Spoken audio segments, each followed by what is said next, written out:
नमस्कार। आकाशवाणी जयपुर अजमेर से प्रस्तुत हैं प्रादेशिक समाचार।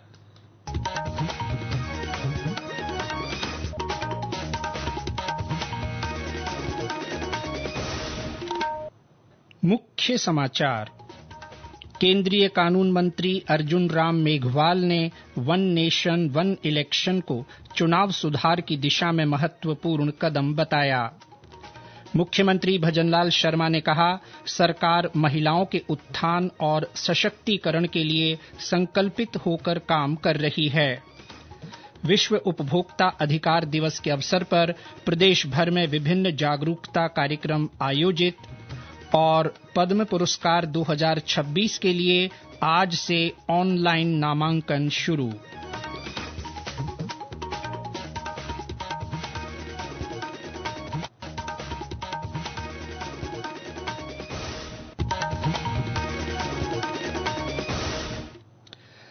समाचारों के साथ में जितेंद्र सिंह पूनिया। और अब समाचार विस्तार से। केंद्रीय कानून मंत्री अर्जुन राम मेघवाल ने वन नेशन वन इलेक्शन को चुनाव सुधार की दिशा में महत्वपूर्ण कदम बताया है। श्री मेघवाल ने आज जयपुर में पत्रकारों से बातचीत में कहा कि पहले भी देश में एक साथ चुनाव हुए हैं। एक साथ चुनाव होना संघीय ढांचे पर किसी प्रकार का प्रहार नहीं है। 1952 में चुनाव हुए, लोकसभा विधानसभा के एक साथ। 1957 में चुनाव हुए एक साथ। 62 में चुनाव हुए एक साथ। 67 में चुनाव हुए एक साथ। संघीय ढांचे पे प्रार है ही नहीं एक साथ चुनाव होने पे। तो इलेक्शन रिफॉर्म है ना। इलेक्शन कमीशन ने कहा, हमारी कमेटियों ने कहा, हमारे नीति आयोग में एक ग्रुप बना था उसने कहा, फिर पूर्व राष्ट्रपति रामनाथ कोविंद जी की अध्यक्षता में एक हाई लेवल कमेटी बनी उसने कहा, फिर कैबिनेट ने अप्रूव किया, मैंने वो बिल लोकसभा में इंट्रोड्यूस किया, अभी वो जेपीसी के पास है। इतना कंसल्टेशन कर रहे हैं। उसके साथ समाज के जो प्रमुख वर्ग हैं, प्रोफेशनल, उनसे भी हम बात कर रहे हैं। तो ये जो समर्थन जुटाने का विषय जो है ना, वो है हम जागरूकता फैला करके इसको करना चाह रहे हैं कि ये देश हित में है। कानून मंत्री ने जयपुर में आज एक निजी विश्वविद्यालय में नए विधि भवन का उद्घाटन किया। इस अवसर पर उन्होंने कानून और धर्म विषय पर व्याख्यान भी दिया।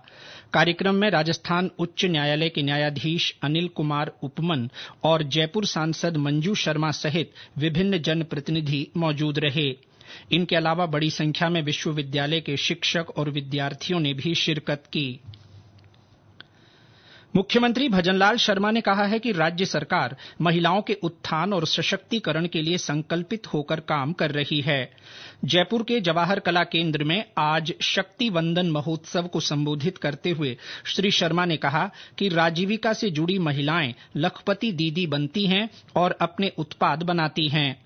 इससे उन्हें आर्थिक संबल मिलता है। मुख्यमंत्री ने कहा कि राज्य सरकार राजीविका के उत्पाद खरीद रही है, जिससे महिलाओं को बाजार उपलब्ध हो सके और वे सशक्त बन सकें। मैं राजस्थान की सभी बहनों को शुभकामनाएं देता हूं कि वो आगे बढ़ती रहें और आगे बढ़ते हुए हमारे प्रदेश को और देश को मजबूत बनाती रहें। क्योंकि हमारी बहनों के बिना चाहे जिला हो, गांव हो, तहसील हो, प्रदेश हो, देश हो, वो मजबूत नहीं हो सकता। मातृ शक्ति वंदन महोत्सव में आपके बीच में आकर गर्व महसूस कर रहा हूं। देवी अहिल्याबाई होलकर प्रदर्शनी का उद्घाटन मेरे लिए हर्ष का विषय है कि उन्होंने इस देश में शिक्षा के लिए और समाज के उत्थान के लिए जो किया है उसका कोई सानी नहीं है। उन्होंने हमेशा इस देश की मजबूती के लिए काम किया है। कार्यक्रम में जयपुर सांसद मंजू शर्मा और जयपुर नगर निगम ग्रेटर की महापौर सौम्या गुर्जर भी मौजूद रहीं।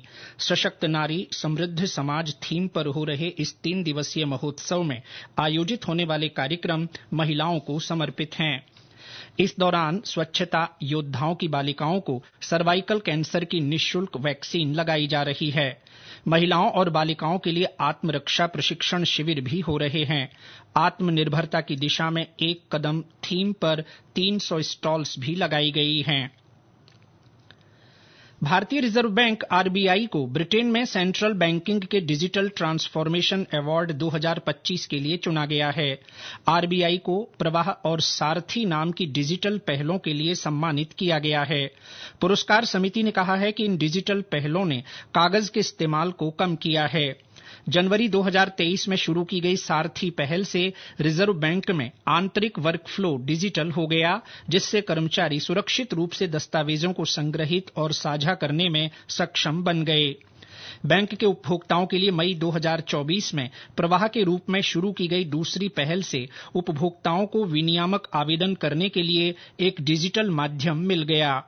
इस पोर्टल के माध्यम से भेजे गए दस्तावेजों को सारथी डेटाबेस में प्लग किया जाता है। प्रवाह ने अब तक 70 से अधिक विभिन्न विनियामक अनुप्रयोगों को डिजिटल बनाने की अनुमति दी है। भारतीय अंतरिक्ष अनुसंधान संगठन इसरो ने LVM-3 प्रक्षेपण यान LVM-M6 के छठे मिशन पर जाने वाले क्रायोजेनिक इंजन की फ्लाइट एक्सेप्टेंस हॉट टेस्टिंग सफलतापूर्वक पूरी कर ली है। ये परीक्षण तमिलनाडु के महेंद्रगिरी में इसरो प्रोपल्शन कॉम्प्लेक्स में किया गया। प्रक्षेपण वाहन मार्क 3 के रूप में भी जाना जाने वाला LVM-3 इसरो द्वारा विकसित 3 चरण वाला मध्यम लिफ्ट प्रक्षेपण वाहन है। इसरो ने एक बयान में कहा कि प्रत्येक मिशन का क्रायोजेनिक इंजन उड़ान के लिए अपनी स्वीकृति प्रक्रिया के हिस्से के रूप में हॉट टेस्टिंग से गुजरता है। नई परीक्षण पद्धति क्रायोजेनिक इंजन की फ्लाइट एक्सेप्टेंस टेस्टिंग के लिए आवश्यक सेटअप समय और प्रयास को काफी कम कर देती है। ये समाचार आकाशवाणी जयपुर अजमेर से प्रसारित किए जा रहे हैं। प्रादेशिक समाचार बुलेटिन आप हमारे x handle @AIR News_Jaipur, YouTube channel Rajasthan AIR news और फेसबुक AIR न्यूज राजस्थान पर भी सुन सकते हैं। इसके साथ ही आप हमारी वेबसाइट newsonair.gov.in पर भी समाचार सुन सकते हैं और संबंधित फोटो और वीडियो देख सकते हैं। केंद्रीय उपभोक्ता मामलों के मंत्री प्रहलाद जोशी ने कहा है कि सरकार ये सुनिश्चित करने के लिए प्रतिबद्ध है कि उपभोक्ता भ्रामक दावों के विरुद्ध पूरी तरह जागरूक और सुरक्षित हों। श्री जोशी आज विश्व उपभोक्ता अधिकार दिवस के अवसर पर एक वेबिनार को वीडियो कॉन्फ्रेंस के माध्यम से संबोधित कर रहे थे। श्री जोशी ने कहा कि सरकार न केवल उपभोक्ताओं के संरक्षण बल्कि उपभोक्ताओं की समृद्धि पर भी ध्यान केंद्रित कर रही है। इधर विश्व उपभोक्ता अधिकार दिवस के अवसर पर प्रदेश भर में विभिन्न जागरूकता कार्यक्रम रखे गए। इस साल की थीम है सतत जीवन शैली के लिए न्यायोचित परिवर्तन।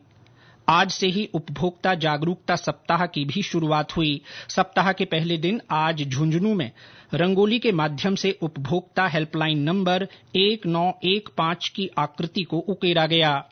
जिला उपभोक्ता आयोग के अध्यक्ष मनोज मील ने बताया कि कल ऑनलाइन स्लोगन प्रतियोगिता रखी जाएगी। वहीं 18 मार्च को महिलाओं के लिए जागरूकता संगोष्ठी होगी। उन्होंने बताया कि सप्ताह भर चलने वाली गतिविधियों के माध्यम से उपभोक्ताओं को उनके अधिकारों के प्रति सचेत किया जाएगा। विश्व उपभोक्ता दिवस पर आम जन को जागरूक करने के लिए आज रंगोली कार्यक्रम करवाया गया है। स्काउट गाइड्स में बहुत उत्सुकता है और उन्होंने संकल्प लिया है कि हम प्रत्येक संपर्क में आने वाले को इस बात के लिए जागरूक करेंगे कि उपभोक्ता संरक्षण अधिनियम ने उनको एक जागरूक नागरिक बनाने के साथ साथ बहुत मजबूती से अधिकार भी दिए हैं। आज हमने नेशनल कंज्यूमर हेल्पलाइन नंबर जो टोल फ्री नंबर है 1915 उसकी रंगोली बनाई है। अभी सबसे बड़ी चर्चा का विषय बनाई 1915 क्या है, तो हमने कहा टोल फ्री नंबर है। तो निश्चित तौर पर हमारा एक संदेश है कि उपभोक्ता संरक्षण अधिनियम के तहत हम लोग अपने अधिकारों को प्राप्त करें। उसके साथ ही हम एक जिम्मेदार नागरिक के रूप में कर्तव्यों का भी पालन करेंगे तो निश्चित तौर पर मजबूत और सशक्त भारत का निर्माण हम कर पाएंगे। प्रदेश भर में आज पुलिस कर्मियों ने हर्षोल्लास के साथ होली का पर्व मनाया।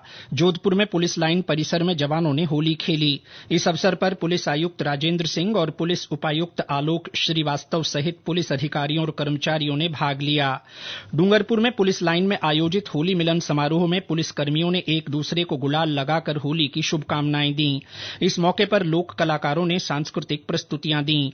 झुंझुनू जिले में सभी पुलिस थानों और पुलिस चौकियों में होली की रंगत रही। कोटपुतली बहरोड में पुलिस अधिकारियों के साथ व्यापारी और पत्रकार भी आयोजन में शामिल हुए।